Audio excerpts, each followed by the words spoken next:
Hello, welcome to my channel. Three of Pentacles today, and I am really pleased with my Kate Bush song choice. For quite a while, I was going to choose There Goes a Tenor, which, as you probably know, is about a criminal gang, just because it felt like people coming together, which is very much the energy of this card. But it never felt quite right having that. I wanted something a bit more spiritual. And I'm really pleased with the song that I found. So this is, I'll just pick it up a bit. So this is Pamela Coleman Smith's depiction of this card, which is a classic. So many cards do a variation, so many decks do a variation on this. And we have the monk, I think, also the spiritual figure. We have the merchant, and I think that's the merchant. I'm not sure who's the merchant and who's the craftsman actually looking at this. And we have the craftsman. Perhaps he's the craftsman with the apron on. And they're coming together. And if you like, he's the visionary. Then there's the person that has the money to fund it. And then the person that has the skills and the expertise. And I think this card is a really good reminder of how often whatever we do, even if it feels like a solo project, how much it relies on other people.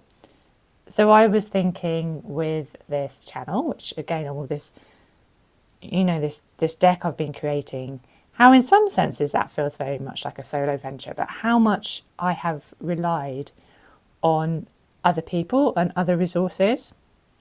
So I've relied on the people that have created tarot before me, obviously for their ideas and their inspiration. I've relied on Kate Bush herself and her songs. I've relied for the materials and stuff that I've got. And I think I could have thought a lot more deeply about that. I'll come to that in a minute. I rely on you, the viewers, whether, every view has helped motivate me through this long journey, or every like, or every comment, or every subscriber. So I feel really grateful for that. And all those things, and YouTube itself, which is this platform that is available to me that wouldn't have been, 20 years ago. Or how old is YouTube? I don't know. Or 30 years ago, say. So this is a reminder, also this card, that even when we feel like we're doing stuff alone, we're not. There's always someone or something to be grateful for success. We rely on other people for our success even, and when we unpick it, it's a responsibility, I think, and it's a reminder of that. And as I said, I know that halfway through doing this, I kept thinking, especially when quite a lot of my cards, I used this horrible, gilt kind of gold leaf, fake gold leaf stuff, which was incredibly messy. It's all around my house. It's probably still flecks on my table. And, halfway through, after the first couple of cards, I kept thinking, what is the environmental impact of this? And if I'd been more careful and thought about all that at the start of the project, there would have been definitely things that I would do differently now. And I maybe would have thought more deeply about the provenance of the materials I'm using, and not just the ideas and the tarot and the inspiration. So this can be a reminder as well of those three aspects working together, and especially that spiritual and moral and ethical side to our work, that when we're pressing on and we're kind of focused, we sometimes lose sight of. And this is from the Osho Zen tarot, its guidance.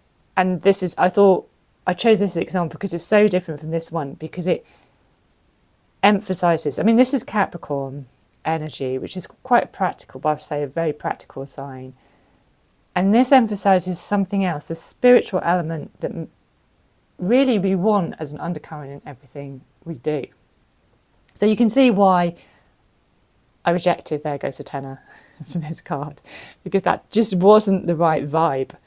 So this song is a B-side. It was going to be on Red Shoes' album, but Kate Bush said she had enough songs on that album, and maybe this one didn't quite fit. It's quite a happy song, I think. I mean, there are happy songs on Red Shoes, aren't there? But maybe it just didn't gel with the other songs. So anyway, this is You Want Alchemy.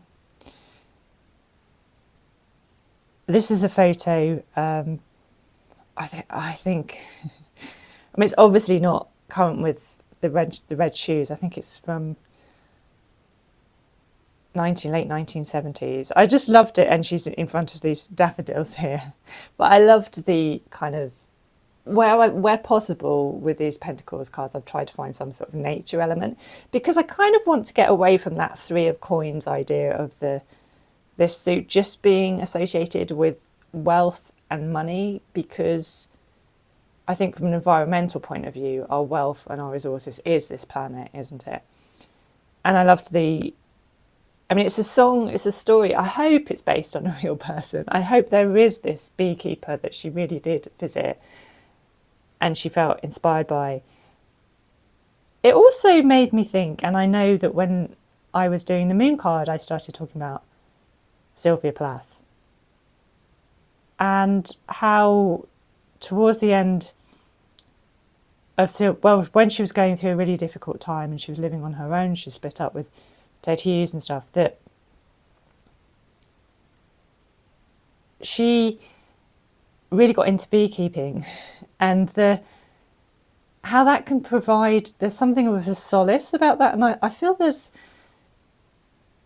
in Red Shoes as well, Kate Bush is going through this really dark time, and there's something about her finding solace in the bees and watching the bees and what they do and the magic of what they do.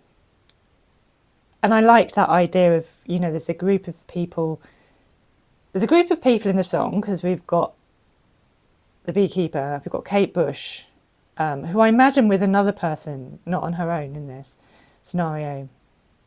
And also we have the bees themselves, who are the workers, if you like, the craftsmen. And so you have that.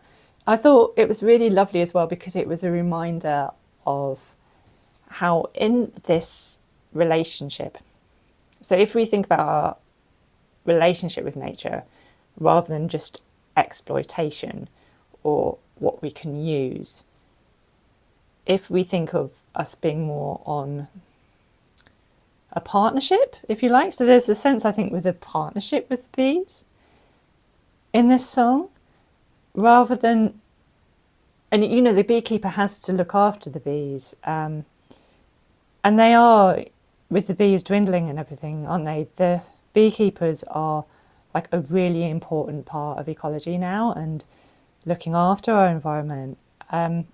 So there was all that as well, which I thought was a really nice reminder for this card. And then you have the whole element of alchemy, which I don't really understand. But I would like to understand more, and how that relates to tarot and the occult, and then Carl Jung. So there's a whole rabbit hole to go down here with this. But it's a really nice photo of her, isn't it? She looks really happy and really relaxed. And I thought it was a lovely energy for the Three Pentacles. So that is, I haven't got many more to go now. My own project is nearly finished.